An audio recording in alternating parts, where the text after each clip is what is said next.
Yo creo que hay tres grandes preguntas: de dónde venimos, dónde vamos y quiénes somos.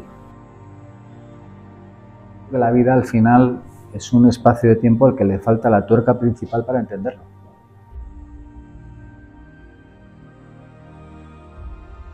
¿Quién soy yo? Pero de nada sirve preguntárselo intelectualmente. Es un callejón sin salida, un atolladero que no vas a ningún sitio. Cambias de pareja, cambias de país, de trabajo, pero la sensación soy está siempre. No sabemos de dónde venimos ni sabemos a dónde vamos. No sé si merece mucho la pena emplear mucho espacio en esta vida a esas dos preguntas. Sin embargo, ¿a quién soy yo? Sí creo que merece la pena poner atención y foco, porque probablemente cuando uno está al final de la vida, yo creo que se merece, o todos nos merecemos, irnos con una idea cercana lo más posible a ver quiénes hemos sido, ¿no? Casi todo el mundo, al final de la vida, lo que te cuenta es que lo importante para ellos no es el éxito que han tenido, el dinero que han ganado, etcétera, sino dos temas. Uno, lo que han querido y han sido queridos, y el segundo es en qué han ayudado al mundo a que vaya un poco mejor.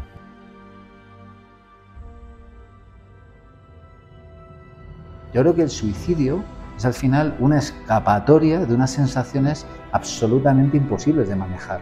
Es como quién soy yo para decirle a alguien lo que tiene o no que hacer.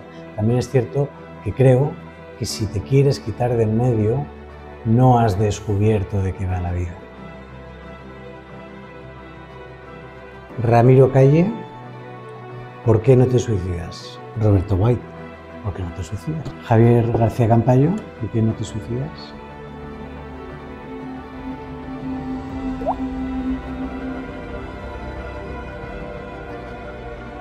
Despierta. Wake up.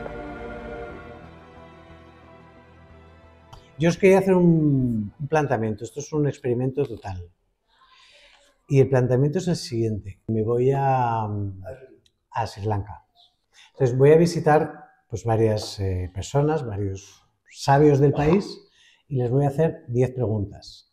Y luego en octubre me voy a Marruecos, por ahí por el desierto, preguntando dónde está la persona más longeva del pueblo para hacerle 10 preguntas. Son 10 preguntas acerca de la inquietud del ser humano. 10 preguntas que se supone que la humanidad nos mueve. 10 preguntas... ¿Por qué Marruecos? Bueno, pero luego vendrán otros países, no lo sé. Porque ha surgido, ha salido, está Marruecos en el mapa y se ha dado la ocasión y va a ser Marruecos. Quería contrastar con vosotros cuáles son las 10 grandes preguntas para hacernos en la vida, para hacer a la humanidad. ¿Bien? Voy a ir nombrando algunas de ellas, no tanto para haceros la pregunta, sino para hacer el planteamiento de si esto podría ser o no una de las grandes preguntas de la vida. Primera pregunta, ¿quién soy? ¿Cómo lo veis? Bueno, yo creo que es la base, ¿no? Queremos saber de dónde partimos, ¿no? Si vamos a ir a algún sitio y, por tanto, la pregunta base es, yo, esto que hay aquí, ¿qué es? ¿No? Y claro, hay muchas aproximaciones diferentes en dependencia de la tradición cultural, religiosa, etcétera, ¿no? Desde la deconstrucción del budismo, de la Advaita, etcétera, hasta el reforzamiento del yo de algunas tradiciones. Y yo creo que en base a esa pregunta, seguramente con lo que te respondas vas a gestionar qué es lo que quieres hacer en la vida. Pero me parece que es una de las, no necesariamente la primera, pero una de las primeras preguntas que nos hace. Tú has planteado la gran pregunta hindú, que se llama Vichara, la autoindagación.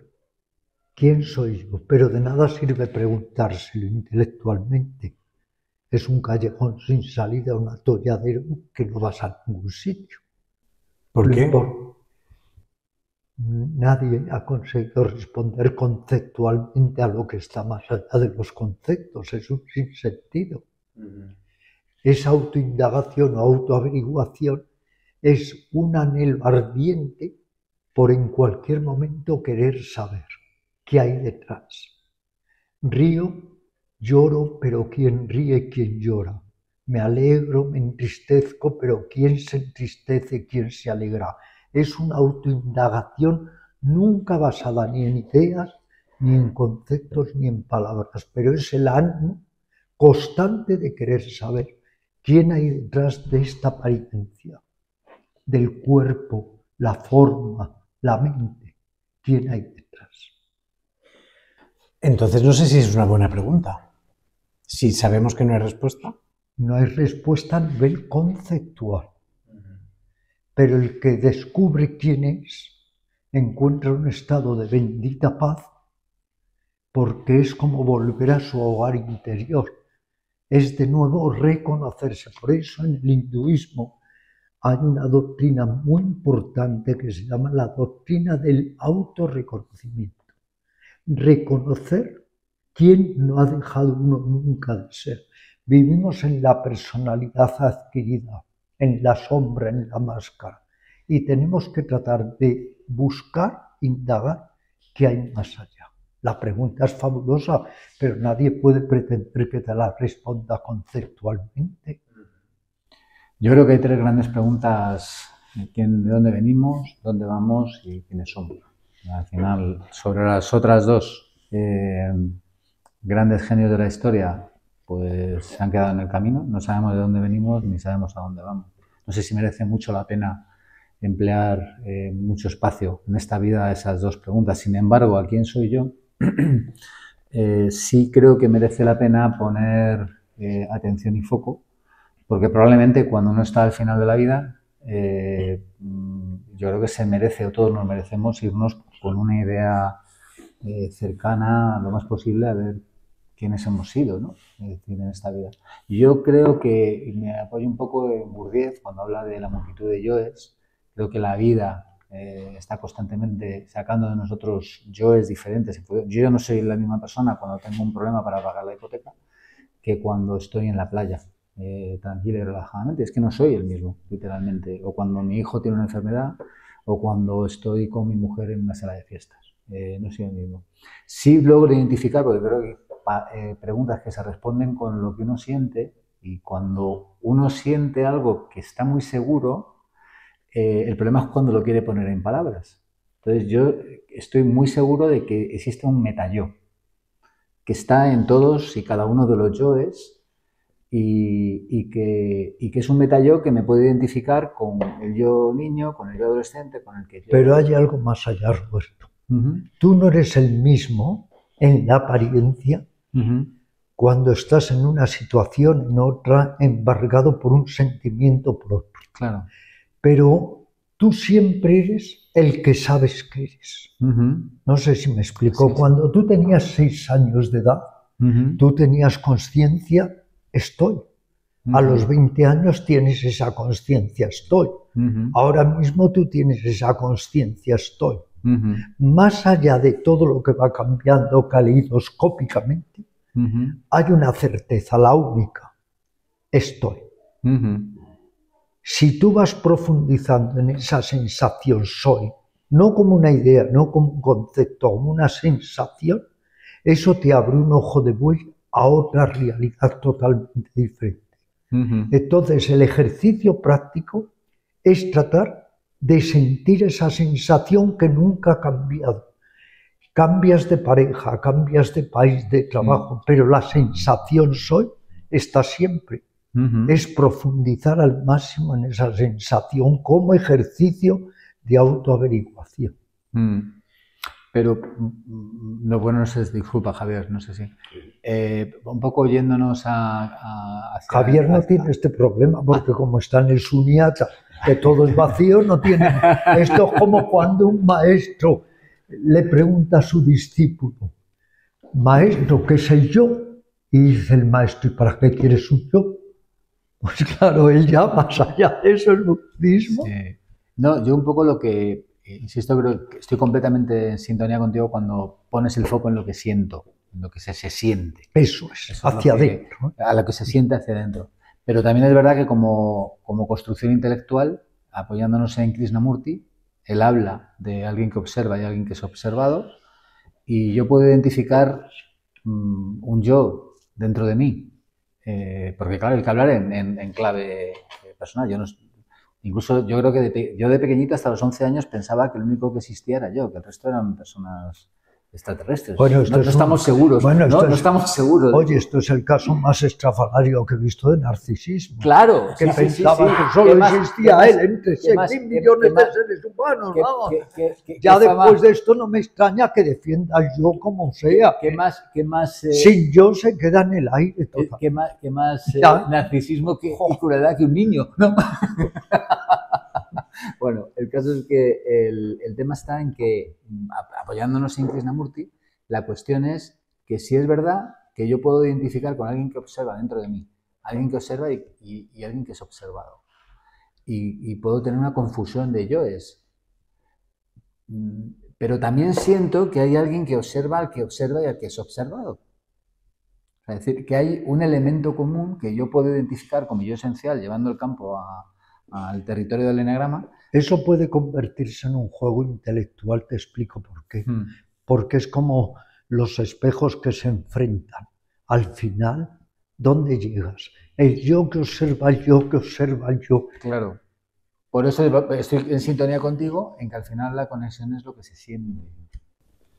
Por eso yo creo que la pregunta seguramente es la más importante, pero la clave es cómo se contesta, ¿no? Si la contestas racionalmente, que es como lo va a contestar la mayor parte de la humanidad, te refuerza el yo y te pierde todavía más, ¿no? Si consigues contestarla, intentar contestarla desde lo experiencial como una práctica meditativa que es quinta esencial, tanto en el hinduismo como en el budismo, eso te lleva a la sabiduría. El tema no es la pregunta, ¿no? Es como intentar resolver la pregunta. Además hay un tema, y esto lo comparto con vosotros, cuando uno empieza a hacerse estas preguntas, ¿quién soy yo?, empieza a preguntarse acerca de sus patrones de comportamiento.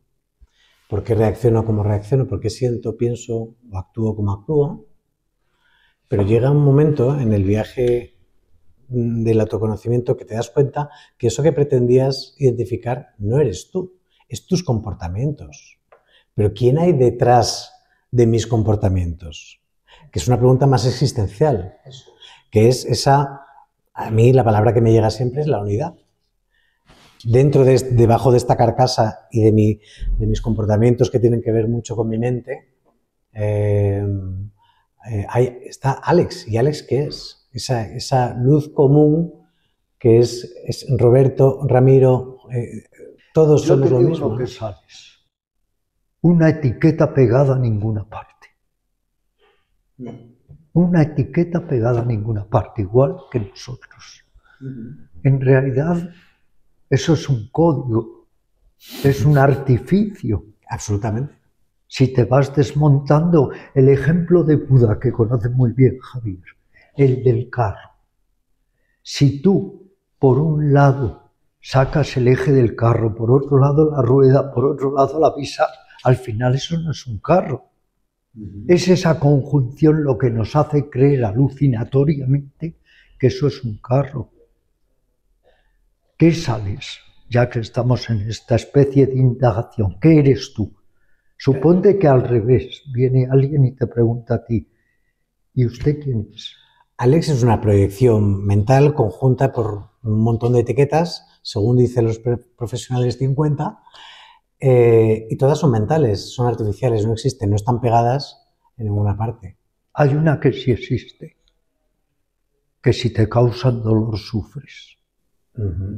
Esa es existente. Bueno, la etiqueta del cuerpo, quizás. Claro.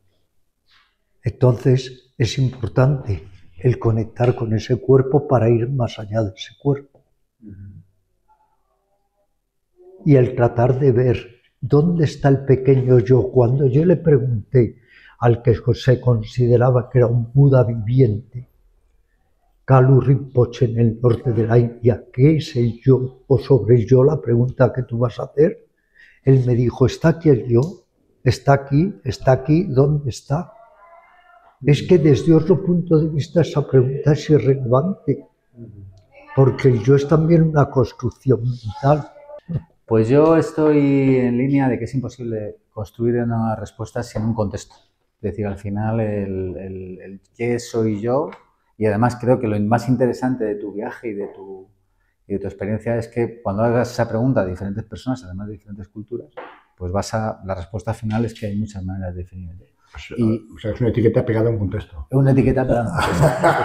Creo que circunstancialmente, claro, porque es que yo creo que la vida, porque claro, o sea, la vida no es algo idealizado donde vengamos a hacer una, no, en la vida lo primero que haces es llorar porque te falta comida o porque sientes necesidades básicas, y eso es la vida, y luego esas necesidades se van convirtiendo y reestructurando. Entonces, el qué soy yo depende en qué contexto estés, porque somos un yo, creo que muy marcado, como decía Maslow, por las circunstancias. Es muy fácil hablar de lo espiritual si uno está con sus circunstancias básicas y resueltas. Y sin embargo, para alguien que está en el metro a las 7 de la mañana, le preguntas quién soy yo y dice, mira, déjame en paz. Soy un yo hambriento. Que bastante tengo con no dormirme porque tengo que entrar a trabajar a fichar, ¿no? También alguien te puede contestar, ¿y qué me importa?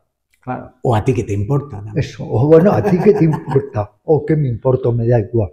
El caso es que soy una persona que tiene que sufrir, bregar para sobrevivir, y da igual. Las definiciones hay teosóficas, filosóficas, psicológicas.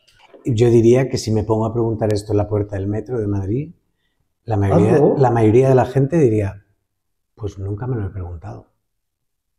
O no me interesa. O yo, ¿qué me estás contando? No, te puede responder alguien que quiere tener una casa o que quiere pagar, o que quiero que mi hijo vaya a tal colegio. ¿Quién soy yo? O sea, asociar el yo a situaciones que por otro lado lo hacemos todos.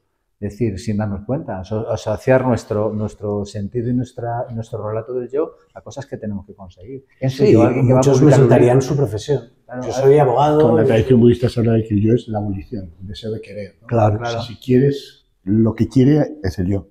Si el yo está deconstruido, no hay volición, no se quiere nada, ¿no? Pues está bien todo. El Buda se llama Alta Tagata, el que ni va ni viene, no tiene ni deseo. Por ejemplo, el otro día yo escuchaba o leía, no lo recuerdo, algo muy interesante que decía que el budismo no tenía sentido. Si nos habíamos construido, veníamos construidos con una estructura cerebral donde el movimiento se producía a través del deseo, que vivir una vida constriñendo ese movimiento estructural que tenemos en el cerebro, pues es una vida sin sentido.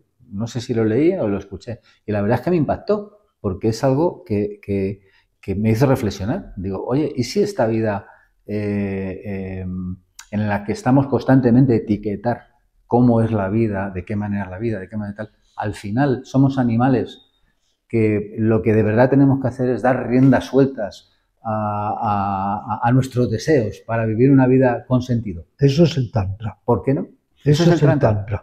Cuando los tántricos hace siglos se percataron de que en esta época ya no hay suficiente voluntad, motivación y nervio para restringir, para ser austero, para transformar, dijeron lo contrario. Se salieron de la ortodoxia rígida y se dedicaron a complacer todos sus placeres físicos, mentales, emocionales y sobre todo sexuales, pero con una prescripción, sin apego. Sin apego. Para no generar deseo. Correcto. Tienes ganas de tomar un té, te lo tomas. Si acaba, te tomas otro si hay, y si no, no pasa nada. Sí. Pero entonces le dieron un giro total a todos los valores tradicionales, porque dijeron que esta época el ser humano no está capacitado para ese esfuerzo que exigían las tradiciones anteriores. Pero claro, ahí se abrió un campo extraordinariamente confuso, que ya nunca sabemos dónde es deseo consciente o dónde simplemente es ya el largo desenfreno de los sentidos. Claro. Y luego yo creo que es muy difícil responderte a esa pregunta sin asociarlo a algo o a alguien. Claro. Porque todos somos algo o alguien en relación al otro, a cómo nos mira el otro, ¿no? O sea, al final no podemos evitar sensaciones que tienen que ver de quién soy yo en base a lo que el otro... Somos un constructo social. Exactamente. Claro. Exactamente. Yo no sé si cada uno de nosotros seríamos los mismos sin las personas esenciales en nuestra vida hubiesen sido otras. O de repente, por circunstancias de la vida, cambian y son otras. Eso es la interdependencia que decía Thich Nhat Hanh, ¿no? Del yo. Es decir, nuestro yo, todo lo que hacemos está constituido por todas las experiencias que hemos tenido a lo largo de la vida, con lo cual no hay nada sólido. Está continuamente cambiando, es continuamente dependiente de todo lo demás. Yo no puedo evitar, teniendo aquí dos maestros, y yo sé que no te gusta la consideración maestro, pero para mí lo es. ¿Quiénes sois vosotros? O sea, voy a hacer reales en el desierto. Estamos en el desierto, estáis con cabras y tal, y me acerco a vosotros y os pregunto, ¿quiénes sois? Lo que yo siento, a ver, Javier, lo que yo siento después de mucho trabajo, que comencé a los 16 años y tengo 80 y medio. Hay un ego, pero es un ego provisional. En tu caso, estás Sí, hablando de tu caso. en lo que yo siento que hay un ego. Eso es. Porque tengo conciencia de mí, pero totalmente provisional. ¿Qué quiere decir provisional? Que es como un actor que cada día que va al escenario se interpreta una obra diferente, utiliza una vestimenta y un personaje diferente. ¿Dónde está el problema? En creerse el ego provisional. En creerse esos papeles, todo ese repertorio de papeles. Si uno fuera capaz de dinamitar ese concepto, incluso del ego provisional, serías, como dice el Tao, un vendaval, que tú en la medida de lo posible puedes ir orientando en una u otra dirección. ¿Cuál es la experiencia última? Al principio de espanto, de auténtico terror, de que te das cuenta que no hay nada a lo que asirse. Esa es una sensación horrorosa. Pero luego, si traspasas esa sensación, si vas más allá de esa angustia existencial demoledora, es como un resurgimiento, un renacimiento a otra manera de ser y de sentir. Eso es como yo lo vivencio y trato de vivenciarlo todas las noches a hacer mi ejercicio de entregar mi alma a la diosa. Ese ejercicio lo conocéis. No. Tú sí, porque a mí me lo has contado. Sí. Cuando te vas a dormir, le entregas tu alma a lo que ellos llaman la sati, lo fenoménico, lo que mueve el mundo. Si a la mañana siguiente vuelves a tener conciencia de ese ego provisional, es que la diosa te ha vuelto a prestar el alma. Si ya no despiertas, es que ella te la ha arrebatado. Y ese ejercicio todas las noches, para ir aniquilando la sensación de permanencia. Es que lo que nos pierde es el creer que todo es permanente. Y ahí se construye el ego.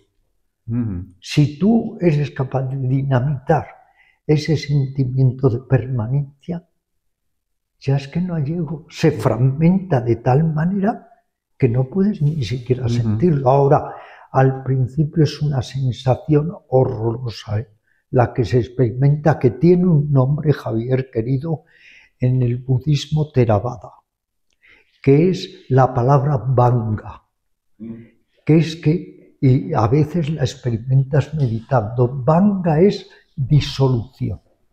De repente empiezas a sentir que te disuelves física, mental, emocional, de todas las formas posibles.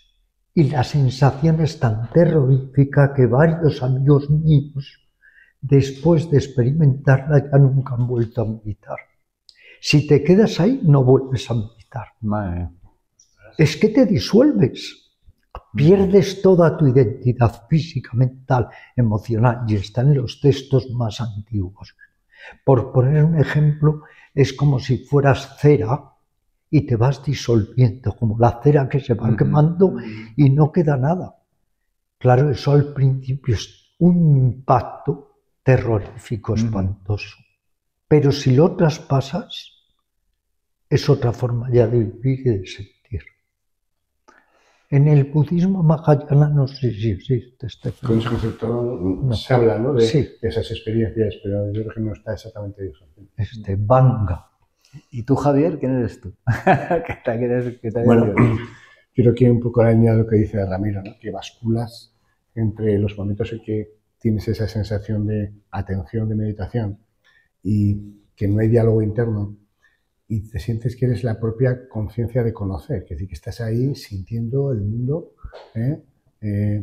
sin características, disfrutándolo, fluyendo en él, pero periódicamente aparece el diálogo interno, aparece el personaje, aparecen las etiquetas, te identificas, te separas todavía más, te preocupas, quieres cosas, tienes miedo, etc.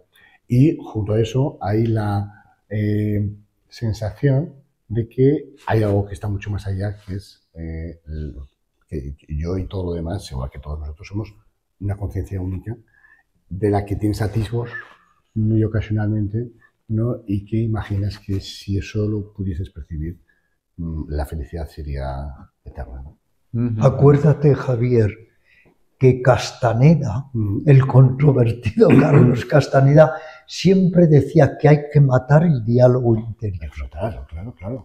Para el mundo. Para el mundo. Porque si no, estás siempre conectado con lo aparente, con la malla, con lo ilusorio. Siguiente pregunta. Venga. ¿Cuál es el propósito de mi vida? El sentido de la vida. ¿Quién se atreve con esto? Yo creo que aquí es que esto sí que depende de la subjetividad y del grado de conocimiento y evolución de cada persona. Cuando yo le pregunté a un maestro budista o al Pola Rahula, que tiene el libro mejor que se ha escrito en budismo, más directo, lo que el Buda enseñó, le pregunté, ¿cuál es el propósito de la vida? Me contestó contundente, tajantemente, el que usted quiera darme. Es que ahí sí que depende. La Madre Teresa tendría un propósito y Hitler otro. Entonces, claro, yo creo que eso sí es muy subjetivo, salvo que habláramos de iluminados. Los iluminados son como orquídeas que no necesitan ningún propósito porque ya han cumplido su viaje y están a la espera de abandonar esta corporeidad. Me doy cuenta con esta pregunta que hay dos tipos de pregunta, dos posibles interpretaciones. Una cosa es, ¿qué he venido yo a hacer aquí? ¿No? ¿Cuál es mi propósito? ¿A qué me dedico yo? Mi día a día, ¿no? ¿Dónde pongo mi foco de mi actividad? Y otra cosa es, ¿qué hacemos aquí? ¿Qué hace el ser humano aquí? ¿Qué hacemos aquí? Ahí también tengo una anécdota. Eso es otra cosa. A un swami, a un yogi que murió. Y es muy curioso porque este yogi murió porque no quiso enchufarse, tenía 50 años, no quiso enchufarse a una máquina de diálisis. Dijo que eso no era natural y prefirió morir conscientemente. Pero en una gran reunión le preguntaron, ¿por qué estamos aquí? Todo el mundo esperaba una respuesta majestática, reverente, y dijo, porque no estamos en otra parte. Es que esas preguntas también a veces son irrelevantes, ¿no? ¿Por dónde tiramos? ¿Por cuál nos tiramos? Bueno, yo creo que la pregunta de por qué está el ser humano aquí, eso nunca se podrá contestar, ¿no? Eso no tienes un grado de iluminación inalcanzable o difícil.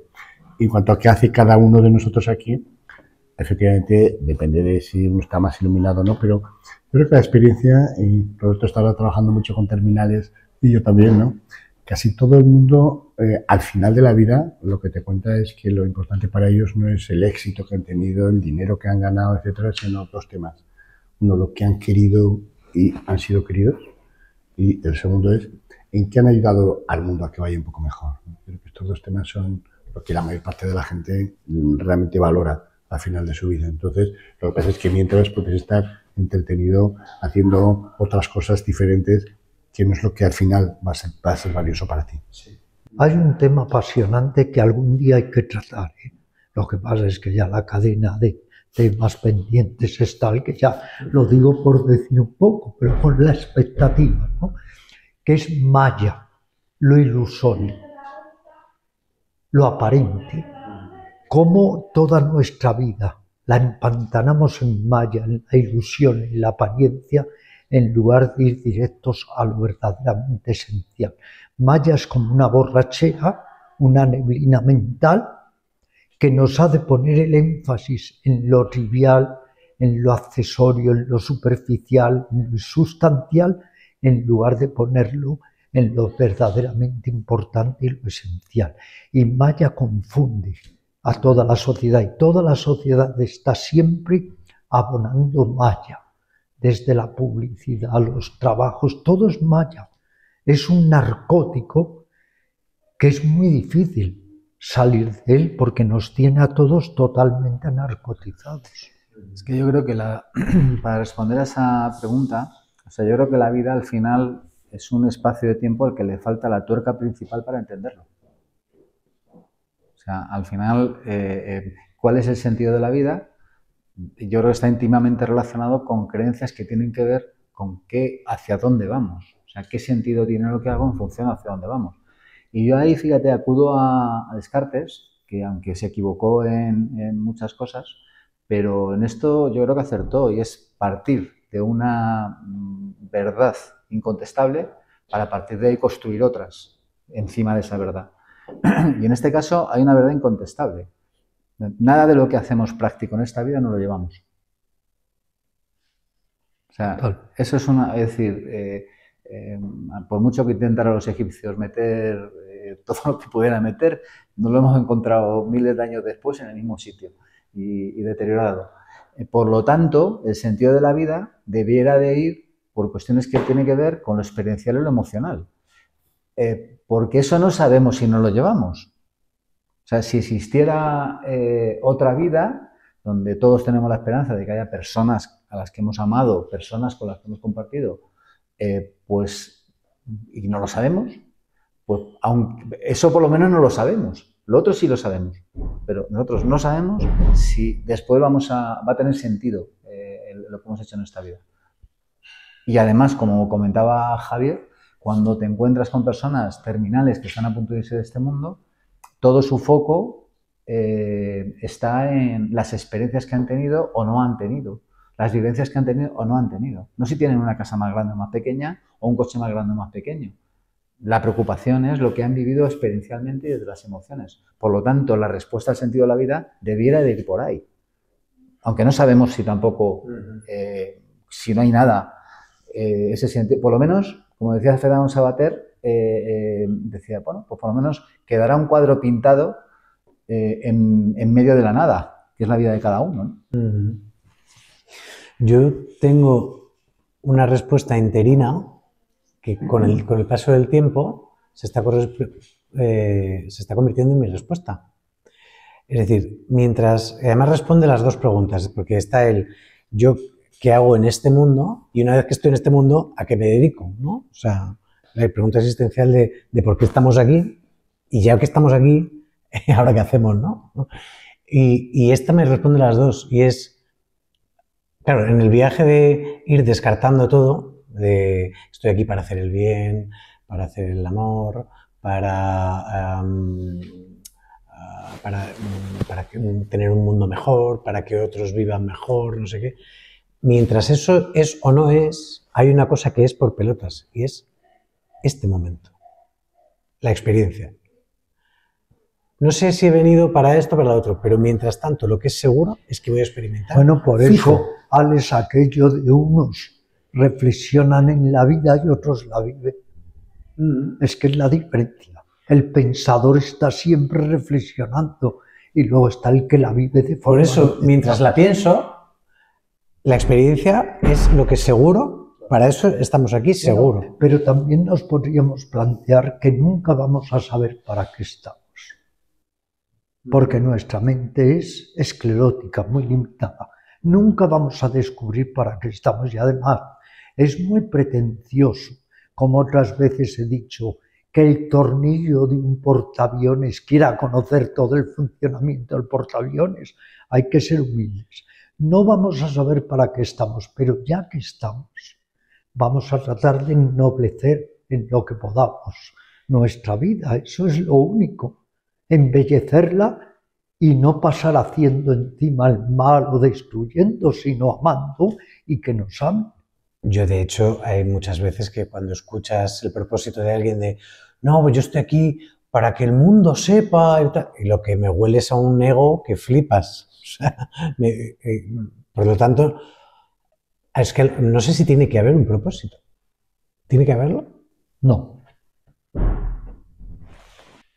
Tiene que haber, la pregunta es, ¿tiene que haber un propósito? No, pregunto, ¿es que tiene que haber uno? No. O sea, no hacemos más que buscarlo. No sé si tiene que haberlo. Yo creo que es necesario que haya propósitos. No sé si tiene que haberlo, pero que forma parte del sentido de identidad, el ir hacia algún sitio. Y que al final todos, yo no conozco a nadie que no vaya hacia algún lado. Sí, pero que, o sea, hay que preguntarse, hay que hacerse esa pregunta, porque a lo mejor el propósito de la vida es lo que estás haciendo mientras te sigues preguntando eso. Que a lo mejor, de hecho, si dejas de preguntártelo, te sorprendes a ti mismo haciendo lo que has venido a hacer. La vida te puede ir presentando el propósito a cada momento. Y quitar el discernimiento de la mente, que ya viene a meternos que si tenemos que venir a esto, a lo otro. Ese movimiento americano que tuvo mucho éxito, que se llamó Una vida sin pensamiento, que sigue funcionando, creo, en Norteamérica. La no mente, el funcionar, pero no con la mente ordinaria que a todo le busca un significado, un propósito, sino el fluir con la vida, surfear con la vida. De hecho, esta conversación es fruto de dejar de pensar qué quiero hacer en mi vida y de repente encontrarme a mí mismo sentado con vosotros tres. Pero pasa que yo creo que es un proceso que no ocurre de forma automática, ¿no? Quiere decir que inicialmente uno tiene unos propósitos, ¿no? Un poco lo que decía Roberto, y la psicología admite que la gente que no tiene un claro sentido de la vida sufre más, es más difícil que sea feliz. Lo que pasa es que la práctica de la meditación, etcétera, lo que te permite es darte cuenta de que al fin y al cabo todos esos propósitos son del yo y que la meditación te lleva a conectar con la experiencia de la vida que no requiere un propósito, que el propósito de la vida es vivirla, experimentarla, sentir la conexión con esa realidad última. Pero claro, eso es un proceso, no puedes decir, venga, pues ya no tener un propósito para mucha gente resulta muy difícil, ¿no? Y de hecho la gente que no tiene un claro propósito tiende más al suicidio.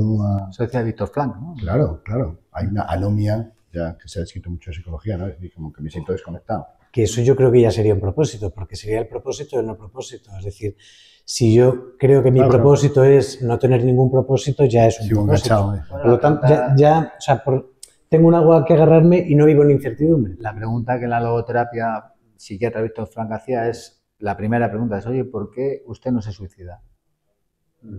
Entonces, a partir de esos motivos, construía su terapia. Infinidad de personas dicen por miedo.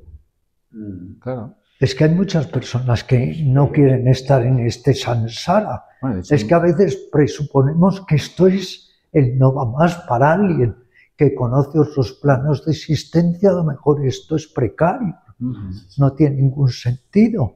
Es que yo, cuando creí que hoy veníamos a hablar de la muerte, pero a ti te gusta darle estos cambios para cogernos espontáneos. Cuando yo creí que veníamos a hablar de la muerte, yo os iba a plantear un tema que saqué en un libro que sigue recitándose mío, que se llama Enseñanzas para una muerte serena.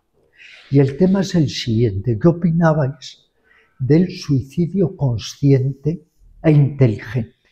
Ese era un tema. Y lo iba a complementar de la siguiente manera. Los jainas, y yo esto lo he vivido de primera mano, su voto más elevado es que cuando ya experimentan que este cuerpo no funciona de manera adecuada, se dejan morir conscientemente. ¿Cómo lo hacen? Por inanición.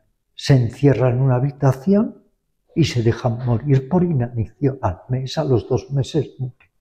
Este es el voto más sagrado de los jainas. Esto lo debe conocer muy bien Agustín Paniker, porque tiene un libro así fantástico sobre jainismo. Y os iba a preguntar hoy qué pensabais del suicidio consciente. Hoy más aún lo que se dice que logran determinados yogis y budistas muy avanzados, que es la muerte autoprovocada. El entrar en un estado de meditación muy alta hasta que el corazón se detiene. Fíjate, nosotros, ¿te parece increíble? Hicimos un estudio sobre eso. ¿Sí? Sobre 30 personas aproximadamente, con 2 monjes Theravadas que son católicos, psicología, etc. 30 personas que se habían autoinducido la muerte para alcanzar una experiencia cercana a la muerte, porque lo que se sabe es que cuando se tiene este tipo de experiencias, la conexión con todo, la espiritualidad se dispara, etc. Entonces, el objetivo no era suicidarse, no era exactamente lo que tú estás diciendo, pero era tener una experiencia cercana a la muerte, porque eso te volvía a la vida con una visión completamente diferente, ¿no?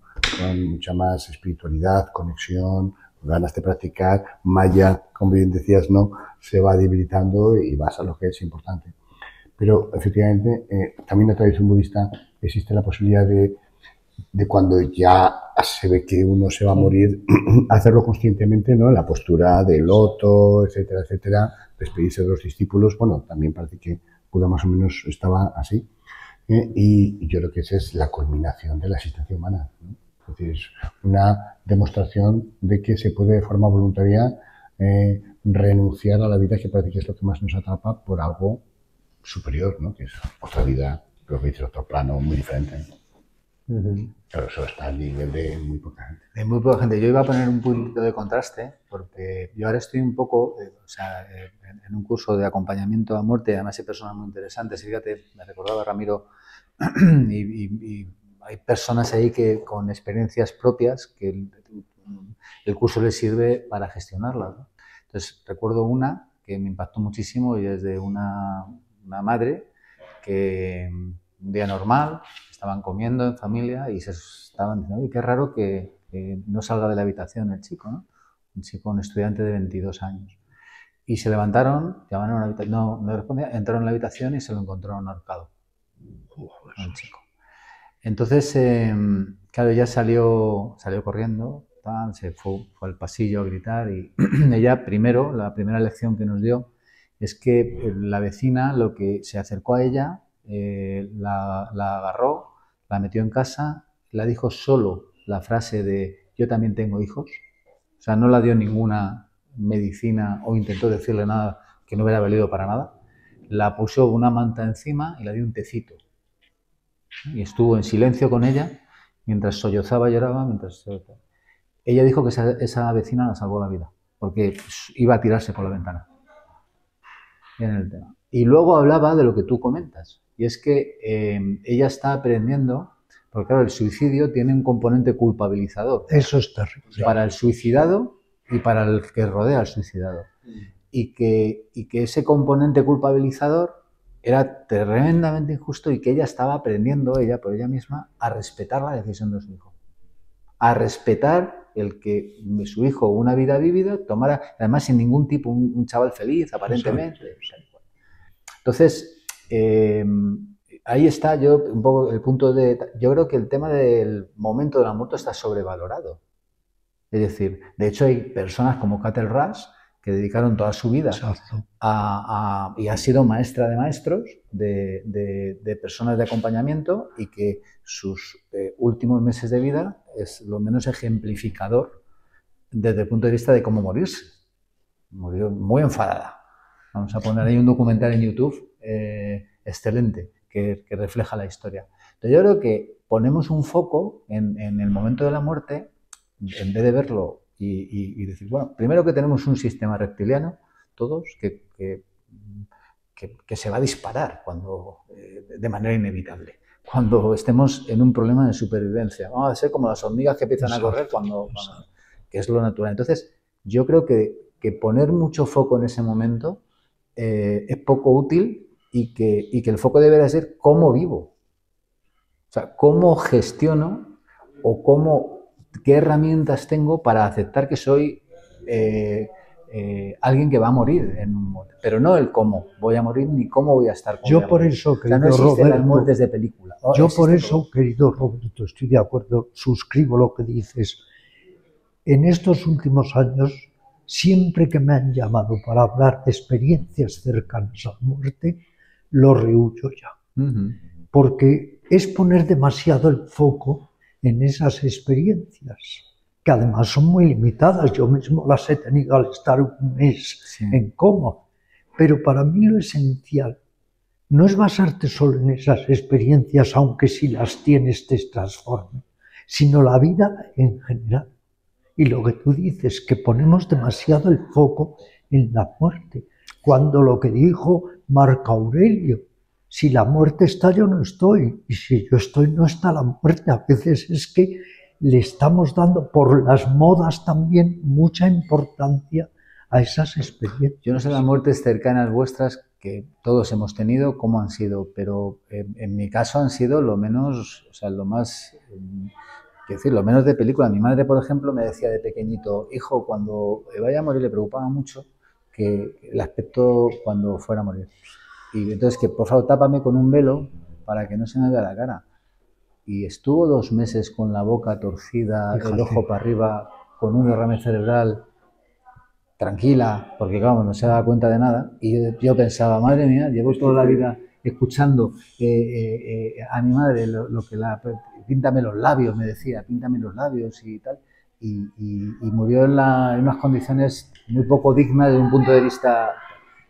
Yo creo que las muertes cercanas ya nos enseñan en que la vida tiene, el momento de la muerte tiene que ver con todo menos con una película. El momento... Pero yo creo que hay una frase del Dalai Lama que es muy apropiada, ¿no? Porque se vive como se muere, ¿no? Y se muere como se vive, ¿no? Que dicen los occidentales, sobre todo con nuestra visión, ¿no? Viven como si nunca fuesen a morir. Eso es. Y por eso cuando mueren sienten que no han vivido, porque no han aprovechado cada momento, no han vivido cada segundo como si fuese el último, porque no sabes, ¿no? Castaneda también decía, ¿no? Que cada acto tenía que ser el acto del guerrero, como si fuese el último acto de tu vida, hacerlo impecable, con la máxima atención, ¿no? Si llevas esa vida, ¿qué más da morir ahora o mañana? Es más de lo mismo, ¿no? Es impecable. Algo en lo que pone Buda mucho el énfasis es en que utilicemos o instrumentalicemos para nuestra búsqueda y desarrollo lo que él llamaba los 3 mensajeros divinos: la enfermedad, la vejez y la muerte. Que en lugar de verlos como algo horroroso, nos inspiremos en que eso va a suceder para darle un sentido, ya que hablábamos de sentido a nuestra vida. Y él decía concretamente en uno de sus sermones: si tú ves que a tu alrededor todos se enferman, envejecen y mueren, ¿qué te hace suponer que tú vas a ser diferente? Claro. Pero el ego nos hace pensar que nunca vamos a morir. Le preguntaron a un lama tibetano en Londres, ¿cuál es el mayor milagro? Y dijo, el creer que los demás mueren y nosotros no. Es la resistencia del ego a su finitud. Pero mira, lo que antes comentaba Ramiro, que estoy completamente de acuerdo respecto a cuando se habla del más allá y de la muerte del más allá, me produce mucho desasosiego las personas que hablan con certezas sobre lo desconocido. Eso es. Porque lo que creo que el concepto no lo sé, es muy amable para estas cosas.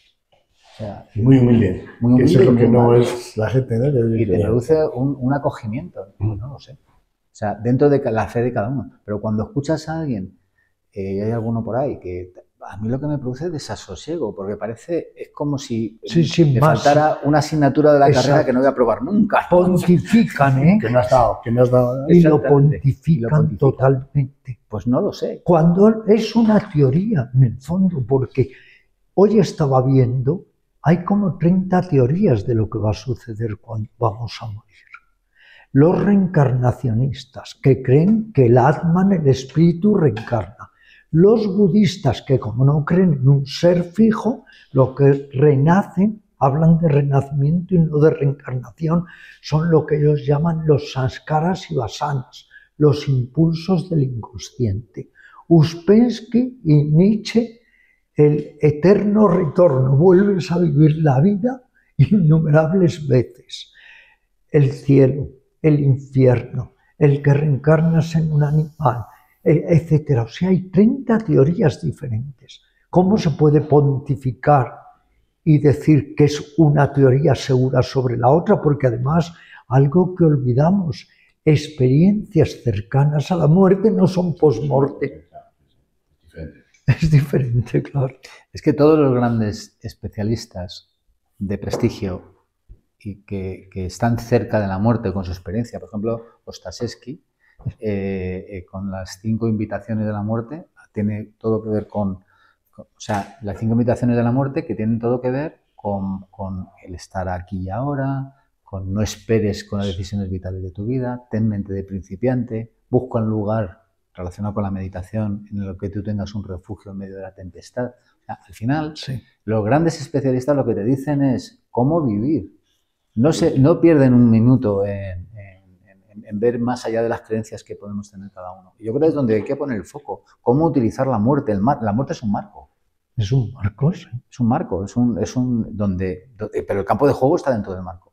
Es cómo vivir con las herramientas que la muerte nos facilita con el mensaje que... Por cierto, una pregunta que no sé, que me acabo de ocurrir y que...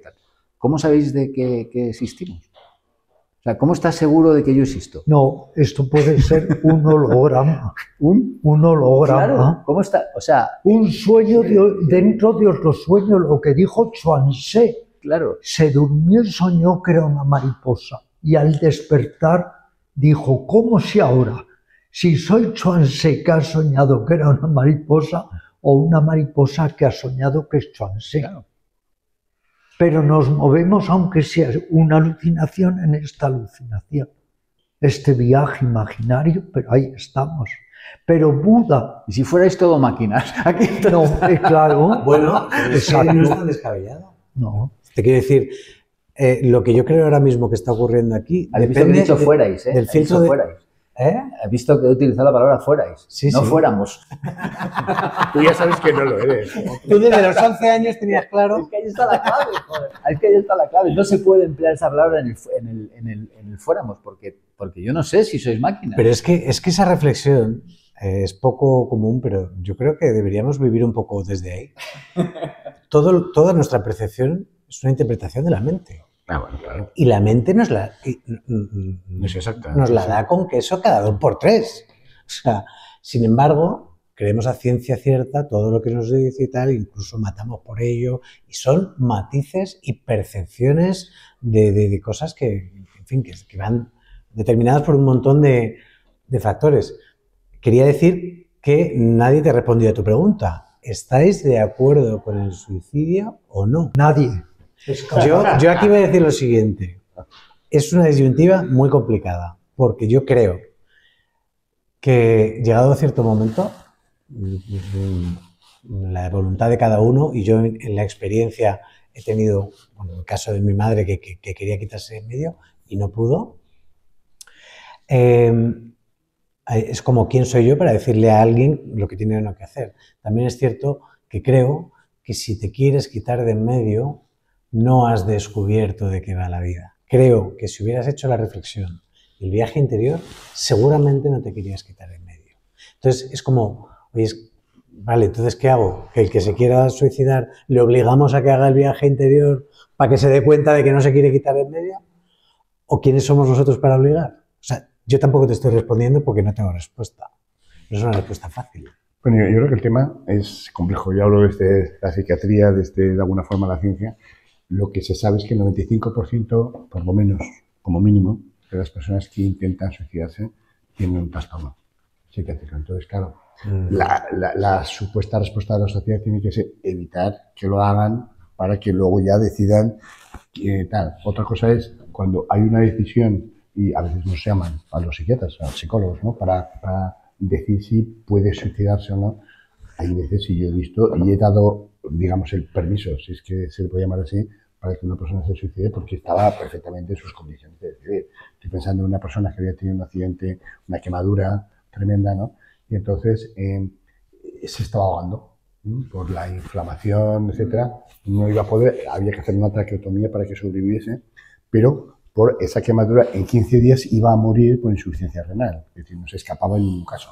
Entonces, el escenario estaba pintado. Igual, querido Javier, Claro, que yo pienso claro. que habría que dar muchas más facilidades para la eutanasia. Absolutamente, absolutamente, sí, sí. Es una burocracia y Claro, un protocolo sí, sí, sí. absurdo, vamos. si ya estás condenado, tú eso es que, y si uno elige conscientemente que quiere... Es fruto de un proceso normalmente, no de algo espontáneo. Pero que, claramente, y no se debe condenar a quien ayude a la eutanasia. Como no se debe demonizar al que se suicida. Claro. Porque encima que se suicida y no lo consigue, se le cae todo el peso de la gente y de la ley. Yo creo que es un territorio para especialistas, porque al final, y luego también hay que distinguir entre el que se suicida y el que quiere hacer que se suicida. O sea, nosotros el simulador. Una bisabuela que pues que se le fue la mano, porque quería llamar la atención eso es típico, a la pareja y se le fue la mano, y cuando se estaba muriendo, oye, que yo no me quería morir,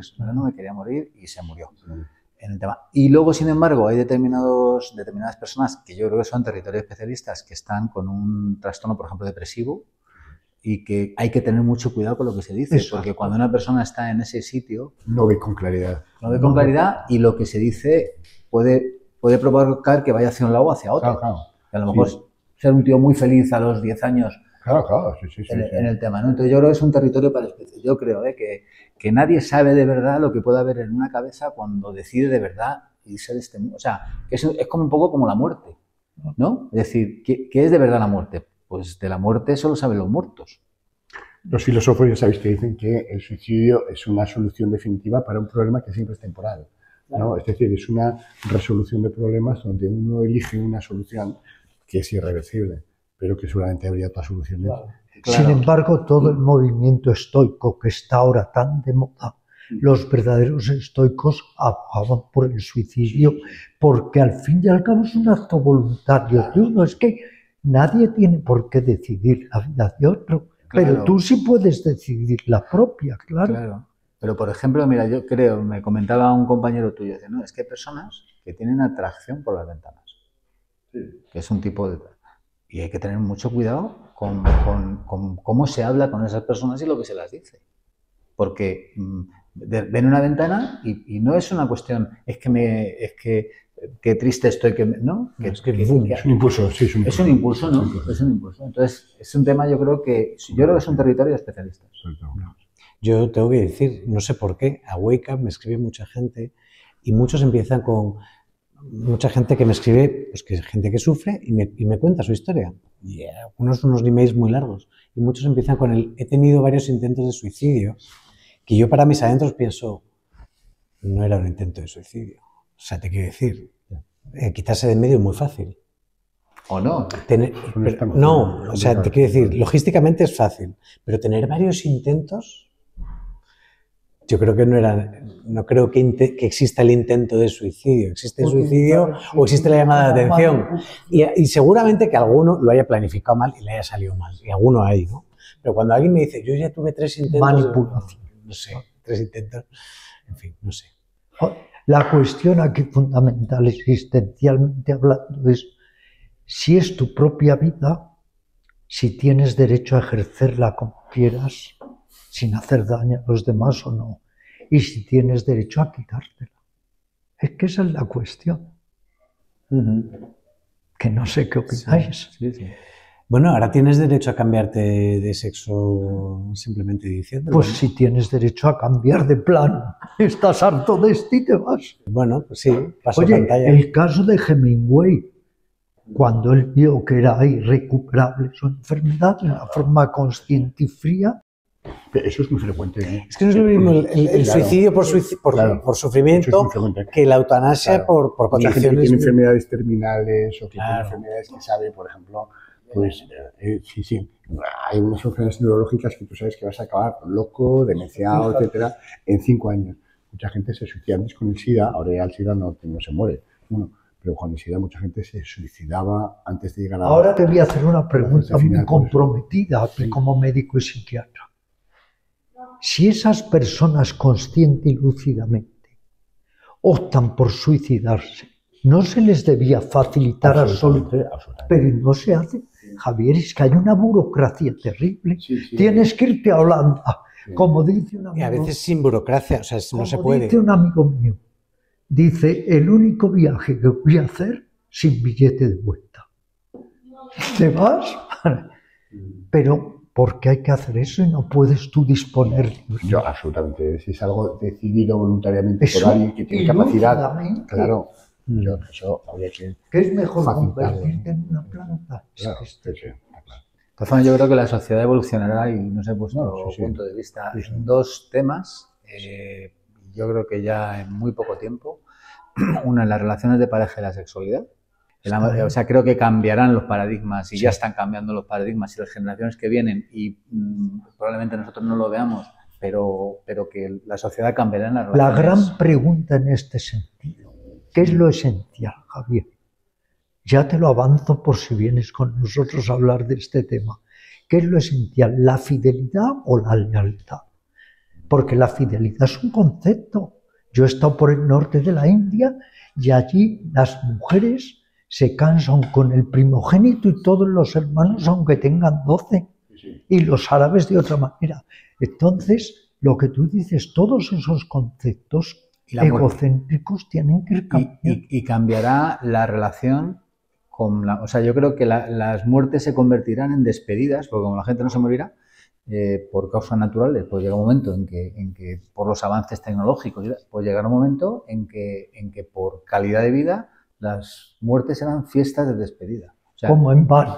En Bali yo he asistido a varias, son siempre fiestas de despedida. Totalmente. Y esta pregunta que le has hecho a Javier, que respecto a la pareja, si este vídeo lo ven, yo creo que en 30 o en 40 años, dirán, fíjate lo que se planteaban. Igual que nosotros hablamos de yo qué sé, por ejemplo, de los carros con caballos, tal. Fíjate qué cosas se planteaban hace 50 años respecto a la fidelidad. ¡Qué tontería! Porque no existirá la fidelidad como tal. ¿Habrá alguien que nos pueda ver? Ya lo dicen, ¿eh? Los expertos en sexología ya dicen que igual que el mito de la virginidad cayó en el siglo XX, el de la pareja estable y el monoamor. El modelo de matrimonio, tal cual está. La poligamia, vamos a poliamor. Poliamor con un compromiso tal, pero... O amor sin apego. Pero poliamor suena como más cachondeo, ¿no? Pero suena un poco superficial. Sí. Antes de pasar a la siguiente pregunta, Ramiro Calle, ¿por qué no te suicidas? A lo mejor porque no he encontrado el medio suficientemente plácido para hacerlo, como Séneca. Sus venas, y no lo consiguió. 3 veces intentó Séneca suicidarse y falló. Así que, no, pero en realidad yo pienso que qué hermoso suicidio es matar el ego. Mientras logre estar en esa expectativa de suicidar mi ego, no debo suicidar mi cuerpo. Pero tampoco tendría ningún problema. O sea, te quiero decir que para mí eso no es un concepto ni religioso, ni político, ni social. Es que me da lo mismo. No hay trauma ahí. No. O sea, yo entiendo el nirvana como extinción. La palabra nirvana quiere decir extinción. Y para mí lo verdaderamente esencial es cuando te extingues y te fundes con lo que tengas que fundirte o con nada. Me es igual, vacío, nada o todo. Porque ya no hay ego que sea consciente de eso. Pero no tengo nada en contra del suicidio consciente. Es más, mi novela más emblemática, que lleva ahora 20 ediciones, es El Fakir.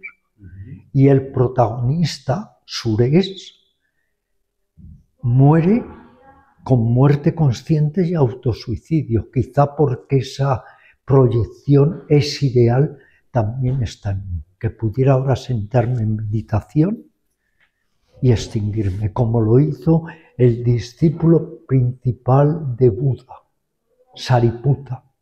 Se despidió de sus discípulos, se sentó en meditación y dijo, igual que un jornalero recibe su paga, voy a recibir la muerte, y murió. Para mí esa es la forma más gloriosa de morir. Si yo conociera esos mecanismos como los conoce el protagonista de mi novela, El Fakir, ahora con 80 años, es lo que haría. Un día me dijiste... Ya no quiero más de lo mismo. Es que, ¿qué más de lo mismo? A ver, hagamos un análisis. Más de lo mismo después de 80 años. Más libros, más programas con ese personaje impresionante que sales, más orgasmos. más paellas, más de lo mismo. Llega un momento que en realidad el nirvana es altamente deseable, tener esa capacidad de sentarte, te envuelves con un manto y entras en el ser o en un no ser. Y si encima está asistiendo Javier, por si fallo, no me vaya ya a quedar a medio camino, porque ahí lo peor es quedarse a medio camino. Hay una metáfora muy bonita, ¿no?, en la tradición también budista, que es que alguien muere, ¿no?, le viene a recoger a alguien, ¿no?, y le dice, bueno, te voy a llevar a tu destino, ¿no?, y es un palacio con 1000 habitaciones, con, en fin, pues, comida, señoritas, en fin, lo típico, ¿no? Y dice, dentro de 2 años vendré a ver qué tal estás. Viene a los 2 años, oye, fantástico, ya voy conociendo las cosas, estupendo. 2 años después, ¿qué tal? Ay, pues bueno, ya conozco todo y tal, pues bueno, ya lo estoy viendo todo. 2 años después, oye, y ya lo conozco todo, es demasiado, ¿que algún otro sitio tenéis para mí? Dice, no, esto es para toda la eternidad. Y dice, pues hombre, haberme dicho, y si no hubiese elegido el infierno. Y dice, ¿dónde crees que estás? ¿Dónde crees que estás? Qué bueno. ¿Dónde crees que estás? El Claro, infierno claro. es la repetición. Es la repetición. Es brutal eso. El tío cuando murió dijo, ya estoy en el cielo tal, pero luego digo, no, esto es el infierno, es la repetición. Es fascinante esto que dices, ¿eh? Un amigo mío especialista en amor mágico decía algo un poco frívolo, pero como indicio para otras divagaciones o reflexiones. Cuando pones la mano la primera vez en una mujer o en un hombre, es un acontecimiento único. La segunda vez es repetitivo. Esto es trasladable a todo. Lo difícil es mantener ese aquí y ahora para que siempre sea la primera y única vez. Exacto. Ahí está el secreto. Ese es el secreto. Para mí, Ese es el secreto. yo vivía harto de la repetición hasta que descubres que hay una manera de experimentar las cosas que no tiene límite, que no se acaba. Y a mí me pasa con la naturaleza, que es mi gran tema siempre, ¿no? Para mí nunca se acaba eso, un paseo nunca acabaré cansado de un paseo, nunca tal, a no ser que vaya, o sea, te quiero decir, experimentando el paseo. Javier García Campayo, ¿por qué no te suicidas?